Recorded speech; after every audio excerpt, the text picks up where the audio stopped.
In today's video, Diana will share 4 considerations for effectively defining the role of a coach.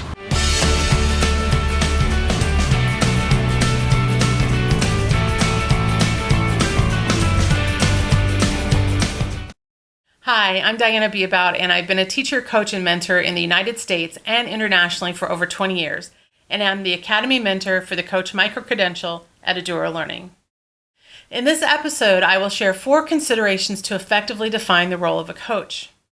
A challenge for many coaches I have talked with over the years is defining their role.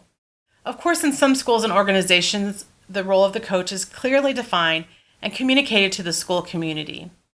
This is an ideal situation that involves discussion and decisions by stakeholders based on the needs of the school, teachers, and students.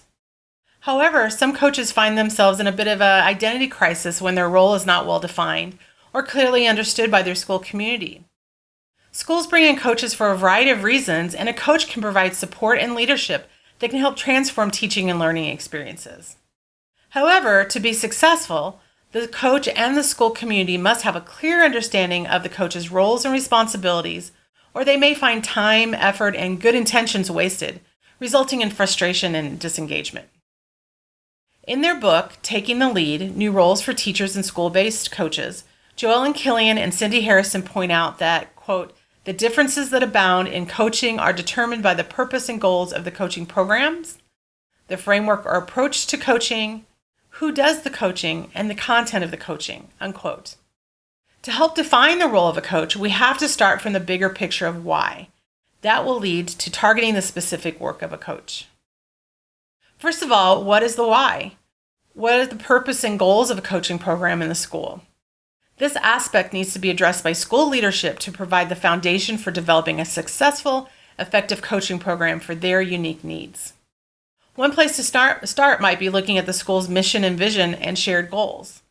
Being clear about the needs and goals of the school will help school leadership and coaches develop a purpose for coaching. In another go-to coaching resource book I recommend, Coaching Matters, their coaching framework rubric states that schools need to establish and communicate a, quote, clear description of the coaching program's purpose, rationale, goals, or outcomes that align with the district or school priorities, unquote. This foundation is essential for a successful coaching program. Second, what coaching model or approach will be most effective for the school? Once the purpose and goals of a coaching program are established, then a coaching model or approach is needed to achieve these goals. There are a variety of coaching models and approaches that can be used in the educational setting, such as cognitive coaching, peer coaching, student-centered coaching, instructional coaching, and a combination of those. Especially if coaching is new for a school, leadership has to consider how the coaching model will be introduced and what expectations are for all involved. An essential condition of coaching in a school is positive relationships, and the coaching model chosen and clear communication about it must help facilitate relationships and trust among the coach and the teachers. Third, how does the coach's job description match what is needed? It's great to have a list of responsibilities and expectations, but what does that look like in practice in their day-to-day work? I often refer to Joel and Killian's list of the 10 roles and responsibilities of coaches, which include resource provider, data coach, curriculum specialist, and learning facilitator, among others. These roles and responsibilities can generate a discussion around what the primary roles of the coach are, which helps focus their work and should be based on the school's coaching program goals. And over time, as goals and needs change, there need to be regular reflection, assessment, and adjustments to the priorities of the coach's job description. Finally, what will the coach's work look like in practice? Based on the goals of the coaching program, decisions need to be made on scheduling, who coaches work with, coaching cycles, documentation, and professional development for coaches and teachers. As shared in Coaching Matters, quote, when program parameters are clearly communicated, it is more likely that coaches and teachers will better be able to meet their potential and achieve the goals of the coaching program.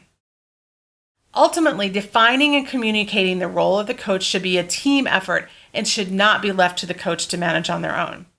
There has to be purposeful and continual work on utilizing a coach for productive and meaningful work that ultimately benefits student learning. If you are a school leader and have coaches or are thinking of bringing in a coach, I ask that you reflect on the importance of how a coach plays a part in the bigger picture of teaching and learning in your school? How well defined and clearly communicated is the coach's role? How effective is the coaching model that is being used? How does the coach's day-to-day work impact teaching and learning in your school? If you are a coach and are struggling with your identity as a coach in your school, what discussions need to happen to clarify your role? What do you think your role should be and why? How does this match with the school's mission and vision? A few years ago, after talking with a number of coaches who are concerned with defining their role and it being clearly communicated with their school community, and me trying to advise them on how they could address the challenges, I realized that this responsibility cannot be left to the coaches alone. So now when I talk about defining your role as a coach, I emphasize the need for involvement and support of leadership, educators, and the school community so that coaches understand their purpose, the educators get the support and guidance they need, and the school community is clear about the coach's role, and ultimately student learning is impacted in a positive way. For a deeper dive into coaching in an educational setting and information and guidance on topics such as the benefits of coaching, developing the purpose and goals of a coaching program, roles and responsibilities, coaching models and approaches, implementation, sustainability, and evaluation, and a variety of resources and protocols, I recommend 3 resources. As I mentioned, Coaching Matters by Jo Ellen Killian, Chris Bryan, and Heather Clifton. Taking the lead, New Roles for Teachers and School-Based Coaches by Jo Ellen Killian and Cindy Harrison. And the third one is Building Teachers' Capacity for Success, a collaborative approach for coaches and school leaders by Pete Hall and Alyssa Simmerall. Please share your questions, comments, ideas, and resource recommendations regarding coaching in the comments below or via Twitter at Eduro Learning and #CoachBetter. And for opportunities to grow as a coach, no matter your current role, check out Eduro Learning's The Coach Microcredential and professional learning opportunities at edurolearning.com. Thank you. If this is a topic you want to dig deeper into and you're ready to explore in your own professional learning, please head over to edurolearning.com to see all of the great professional learning opportunities we have for you. You'll find registration dates for our next cohorts of COTAIL, The Coach, and Women Who Lead, and we only run those programs, each of those programs, once a year, so you want to make sure you know when registration opens. If you're interested in any of those programs, make sure you click on the I'm Interested link so that you can get updates and be the first to know when registration opens. Also at Eduro Learning, we've got self-paced courses if you need to earn clock hour credits for recertification, and we've got downloadable workbooks to help take you through all different aspects of professional learning for you as an individual or working with the team or at the whole school-wide level. If there's anything you are looking out for or any questions you have, please reach out to us on social media. We love hearing from you, and join our Facebook group, Coach Better. See you next time.